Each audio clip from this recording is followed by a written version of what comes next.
Selamat sore Bapak-Bapak, Ibu-Ibu, para hadirin yang saya hormati. Assalamualaikum warahmatullahi wabarakatuh. Shalom, salve, salam kebajikan, namo buddhaya, Om Swastiastu, Shalom. Yang saya hormati Bapak Menteri Investasi dan Hilirisasi, Bapak Roslan Roslani, ladies and gentlemen, management of DBS Indonesia and also from DBS in Singapore. I want to thank you for this kind invitation to address this august body and this audience and to address you on the growth prospects of Indonesia. I've been asked to talk in the English language. Is that okay? Is that right? Yeah, I can switch from Indonesian to English. So one of the things that I like to say, I hope I'm not going to replicate what Pak Roslan Roslani has been saying. I understand that he's been talking about the energy transition and the various energy goals, the various projects that we have in mind.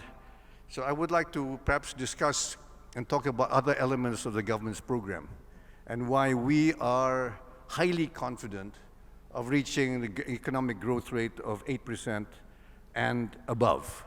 So the 8% is a target, but I believe that 8% we can surpass the 8% target, and I think that in the time allotted to me, I'll be able to explain why we feel highly confident. I think Pak Roslan has talked about the downstreaming projects, the various projects that we believe will propel Indonesia's economic growth. There'll be manufacturing, value added to the different commodities that we have. We have nickel, we have copper, we have bauxite and various other things. Even coal, there'll be downstreaming of coal assets in the form of syngas, which can also produce LNG. I think I will be attending a presentation on how we'll be able to increase our resources of LNG from syngas and from coal. We have also the possibility of producing LPG from DME, from also coal assets. These are all the various things that we want to do to promote value-added processes and to have what we call the downstreaming of Indonesia's commodities. Those are the things that I think Pak Roslan is very keen on and the government is very keen on. However, there are various other elements which will propel Indonesia's growth. One is the free meal program, with which the government intends to provide decent meals, healthy meals to 82 million of our citizens. The 82 million of our citizens comprises three categories. The first is school children, which are about 48 million. The second category is preschool children, toddlers, what we say is PAUD, ya. PAUD, PAUD, pendidikan anak usia dini, ya, kalau tidak salah. And then we have the third category, is about 4.3 million children or babies still in their mother's womb. Because the government and Prabowo has already received a lot of advice, medical and nutritional advice, which says that it's very important for babies, unborn babies, yet to be born, to receive sustenance, gizi, what we call sustenance gizi, nutrition, in the first 9 months before their birth. Altogether, there's about 82 million people who the government wants to provide decent meals. However, I want to say also, there is no element of compulsion. Nobody is going to be forced to eat if they don't want to eat. You know, there are Indonesian people who are obese. There are children who are obese from rich families. There's going to be no act of compulsion to force people. It is only on a voluntary basis. And this is because the government, a few years ago, government had very disturbing statistics. And one disturbing statistics was that of the 48 million school children who go to school every day, 41% go to school with an empty stomach, on an empty stomach. 41% of Indonesia's children go to school every day without eating breakfast. And that's because of poverty. The parents cannot afford to provide their children with enough food to eat as breakfast. 18 million children. So this is one of the motivators for Prabowo to introduce what we call the free meal program. I want to say there was a misnomer. A year ago, people were saying it's a free lunch program. It is not a free lunch program. It's a free meal program because one of the objectives is to provide the children food when they get to school. Children cannot go through 5 hours of school on an empty stomach. They just cannot be able to absorb the knowledge that is supposed to be imparted upon them during the school day. So it is a free meal program. Now, why do I mention this? Because the free meal program, when 82 million people are provided meals, this will be the driver of growth, one of the drivers of growth. You can imagine with 82 million eggs will be provided every day, 82 million cartons of milk, 82 million trays of food will be provided every day. That is going to be at steady state 82 million. And this will be a huge driver for growth. We're thinking about, Rosan, I think altogether about between $25 to $35 billion at steady state, we hope to be within 2 years, able to, and the eggs will be procured locally, the vegetables will be procured locally, all the different elements. Perhaps in the first year or two, a lot of the milk will be imported from neighboring countries, primarily New Zealand and Australia, and some maybe from India. But this is going to be a driver of growth. We estimate it will increase our GDP between 1 to 1.5, perhaps even 2% a year.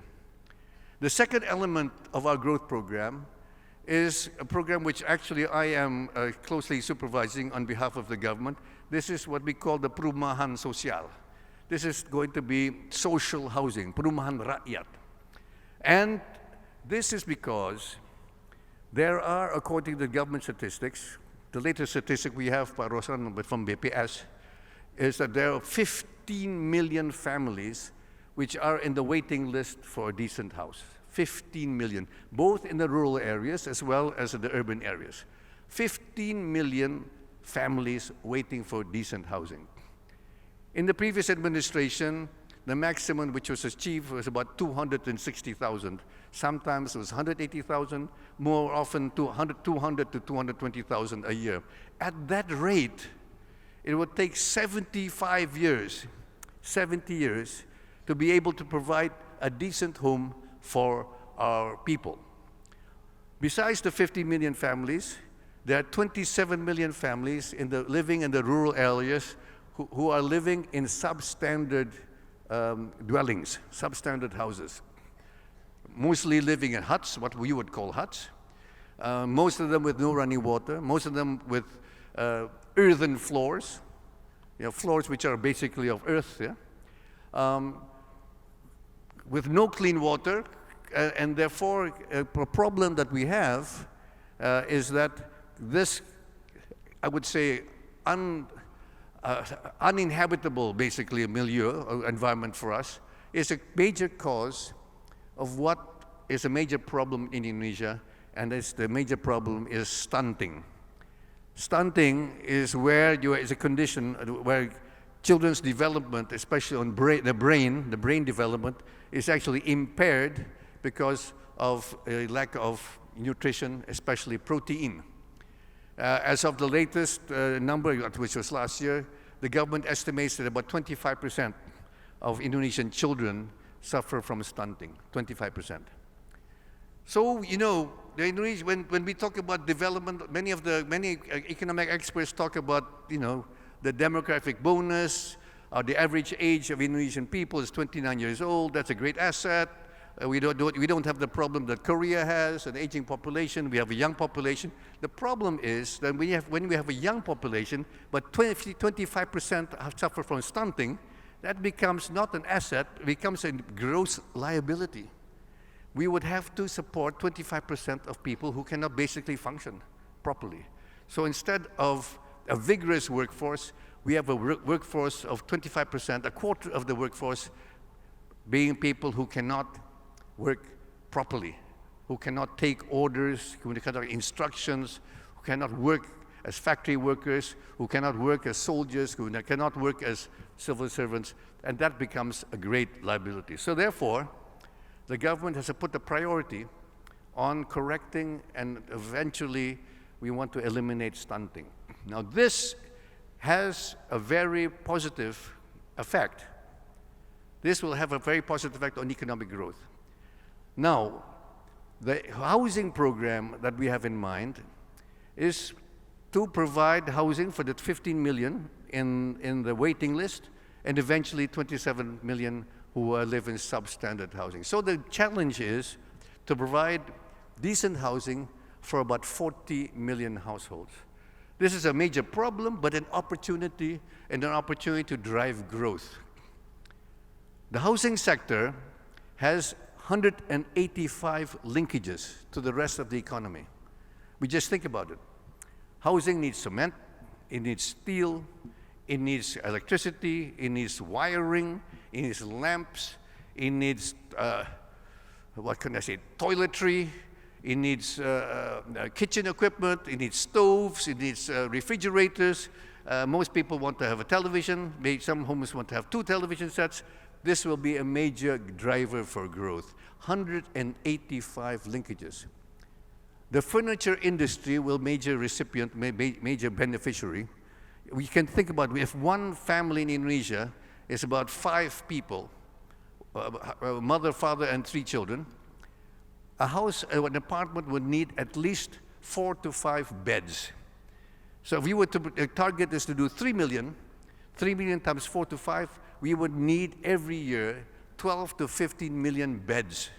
This will be a major, major driver for the furniture industry. So you can deduce what the benefits will be. So we believe at steady state, which is to be about 3 million apartments and homes every year, and a lot of this will be renovation because many of the people in the rural areas actually own their piece of land, then we will be providing renovation loans. The state banks, the 4 Himbara, what we call the Himbara banks, will be incentivized to provide homes and loans and mortgages for 3 million families every year. And we're talking about increasing the tenor from 15 to 20 years. Perhaps DBS may be interested, maybe not, but this is the challenge, and we believe we have the liquidity. We have the liquidity to finance this program without foreign investments. We would welcome foreign investments, but we don't want to be totally dependent on foreign investments for our housing program. Foreign investors from Singapore and elsewhere will be welcome to join this program, but the government believes, we believe, that we have enough liquidity. We've made some calculations in the last 7, 8 months. We believe we have the liquidity to be able to finance, if not all, most of this program from internal resources. The government's also willing to provide, I had a meeting with Menteri Keuangan, the Kementerian Keuangan this morning, the Minister of Finance. The Ministry of Finance is willing to issue what are called SDG bonds. These bonds, and we all know SDG stands for Sustainable Development Goals, the 17 goals set out by the UN. These are bonds designated SDG bonds, which will be issued to perhaps ESG funds and other funds to finance this program. So the Minister of Finance is very keen to do this. There are quite a lot of potential borrowers who are willing to do this as part of the ESG, the S part of the ESG, which is the social aspects of ESG funding. So we believe this housing program will be able to increase growth by 1 to 2%. 1 to 2%. So between the free meal program and the housing program, we believe we can get past 8% economic growth. The government's also very keen to provide affordable internet connectivity to Indonesia's people. You know, we only have 15% internet penetration. 15% penetration compared to Malaysia, I think 60%. I don't know, Singapore, I think it's closer to 90%, is it? Or maybe more, close to 100% internet connectivity. Malaysia, 60%. Indonesia, we have 15%. Now, according to consultancies like McKinsey and even the World Bank, which also acknowledge that for every 10% of the Indonesian population which has access to internet connectivity to the internet at low affordable prices, will be able to increase economic growth between 0.7% to 1.3%. This is the government goal. I met with Ibu Mutia last week to advance this goal. We should be able to get at least 1% a year growth from internet connectivity. And there, we believe we can already reach 9%. And then with the programs that under the purview of Pak Rosan, which is the downstreaming of our commodities, we believe we can get another 1% growth by downstreaming nickel, downstreaming copper, downstreaming bauxite, downstreaming all the other things that we have, another 1%. So we believe we have the programs already launched to be able to reach at least over 8%. Now, a program which you may not have heard about, but I've actually been entrusted by our president to supervise this program. This program is a program to introduce digital taxation to Indonesia. One of the big problems that we have is our low revenue to GDP ratio. Our revenue to GDP ratio is one of the lowest in the world. This is a perennial problem for us in the last 15 years. Our revenue to GDP ratio, and when I mean revenue, I mean taxation, I mean royalties, what we call PNBP. I'm talking about excise taxes, excise on cigarettes, excise on alcoholic beverage, excises on sweetened beverages like teh botol. All these things this is a whole, I would say, a panoply of what we call revenue factors. Now, our revenue ratio is only 12.1%. 12.1%. One of the lowest in the world among the big nations. The only other big nation with a lower revenue ratio is Nigeria. In Nigeria, they have a revenue ratio of, Pakistan, 8% a year. And they're bankrupt. I think DBS knows that Pakistan has had to go to the IMF in the last few months. They're basically bankrupt. Why? Because they have a revenue ratio of 8%. Our revenue ratio is not that much better. It's only 12%. But somehow we survive at 12%. Now, the goal of President Prabowo is to reach the same revenue ratio as our neighbor called Cambodia. Cambodia has a revenue ratio today of 18% of GDP. We have another neighbor called Vietnam, whose revenue ratio is 23%. So we have been encouraged by the World Bank, who say that there is no reason why Indonesia cannot perform, the Indonesian government cannot perform as well as Cambodia and Vietnam. So it is the goal of our government to quickly go up to the same level as Cambodia. We believe it will take 4 years to reach the level of Cambodia. Which means what? Which means that Indonesia, with a notional GDP this year of $1.5 trillion, I've been told it's 23,000 trillion rupiahs, $1.5 trillion. By reaching the same level as Cambodia, we should be able to increase our revenues by $90 billion a year. Our revenue ratio is 12%. By going up to Cambodia's ratio, which is basically an increment of 6%, 6% of $1.5 trillion is $90 billion. $19 billion is 1,440 trillion rupiahs. All we need to fund a steady state, to fund the free meal program, is 300 to 400 trillion rupiahs, which means that we will have a surplus of close to 900 trillion rupiahs with which to fund other programs. And that's only reaching Cambodia's level. And I want to qualify my statement by saying that there is no intention from this government to increase the tax rates The tax rates is different from the tax revenue. Revenue is a completely different concept. So when I mention this, people say, oh, Hashim, you're going to increase our taxes. No, we're not going to increase our taxes. We're going to increase more taxes from more people who are not paying their taxes. And there we already know that our revenue is so low as a percentage of GDP that we will be able to go up to Cambodia and to Vietnam's level by not taxing and increasing the tax rate. In fact, there's already talk of reducing the tax rate to Singapore level. I mean, Singapore is what, 17.5%, is it, 18%?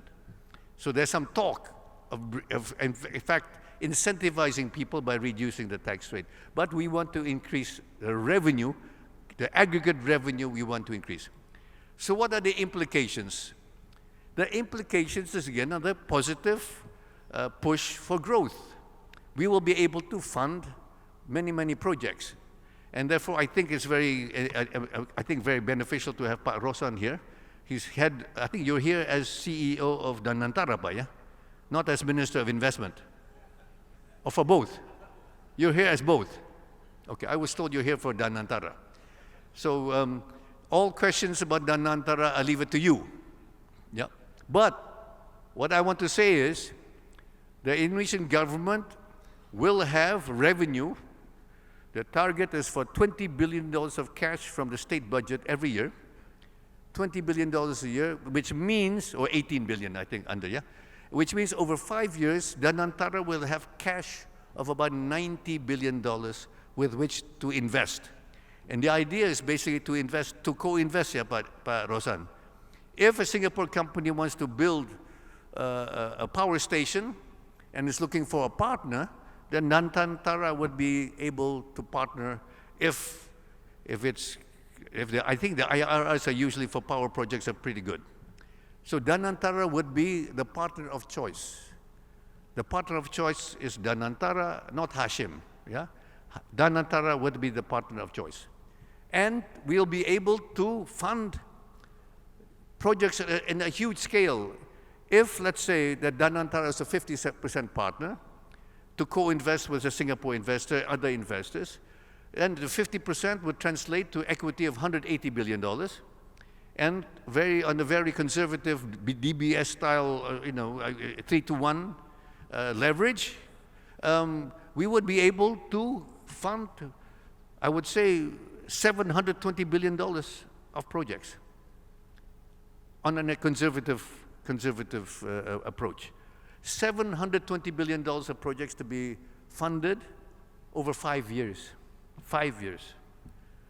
And these are, I think, quite conservative estimates. So I think in the time, do I have more time? Or yeah, how much more time do I have? So I've already talked about what? I've talked about free meals, I've talked about housing, I've talked about downstreaming, and I've talked about internet connectivity. The combination of which I strongly believe will be able to propel this economy beyond 8% a year. I'm very, very convinced, I'm very optimistic. The President Prabowo is very optimistic also. This is one of the ways which we'll be able to do this, yeah? I think the game changer is to increase our revenues. And we will increase our revenues by using artificial intelligence and using IT tools to be able to increase through including electronic taxation, including stoppage of leakages, increasing revenues from stopping manipulation of fuel subsidies, the manipulation of fertilizer subsidies, and also the manipulation of cryptocurrencies and online gambling and so forth. So those are the methods, the tools that we will use to increase revenue in the coming years. So I think that's it in the time allotted, and I'm always willing to entertain questions from the audience. Thank you very much.